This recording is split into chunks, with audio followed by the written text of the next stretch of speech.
Hello, welcome to MDR guys channel. సంచలనం సృష్టిస్తున్న ఇమ్మిడి రవి గారి arrest గురించి రెండు విషయాల్లో చెప్పాలనుకుంటున్నాను. పోలీసులు అతన్ని పట్టుకొని అరెస్ట్ చేయడం సమంజసమే. బట్ సినీ నిర్మాతలు అనేది చాలా నష్టపోయామని, ఆ పైరసీ అనే సినిమాలను విడుదల చేయడం వల్ల నష్టపోయామని చాలా దినగా వాళ్ళు వాపోతున్నారు. బట్ సినీ నిర్మాతలు అనే వాళ్ళు చాలా మంది ఎక్కువ డబ్బులు పెట్టి ఖర్చు చేసి సినిమాలు తీస్తున్నారు. అలా తీస్తున్నారని ప్రజలపై భారాన్ని మోపకూడదు.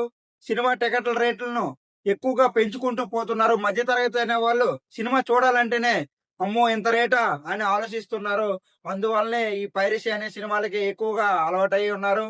అటువంటి పరిస్థితి మనకు రాకూడదు అంటే సినీ నిర్మాతలు ఎప్పుడు కూడా ప్రభుత్వాన్ని టికెట్ల రేట్లు పెంచాలని అడగకూడదు. అడిగినా కూడా ప్రభుత్వం అనేది ప్రజలపై భారం మోపకూడదు. కాబట్టి మేము టికెట్ రేట్లు పెంచము, యథావిధంగా ఎలాగుంటే అలాగే పెడతామని చెప్పి ఈ విధంగా కోరుకుంటున్నాను. ఈ వీడియోని ప్రతి ఒక్కరూ కూడా ప్రభుత్వానికి చేరవేయాల్సిందిగా కోరుకుంటున్నాను.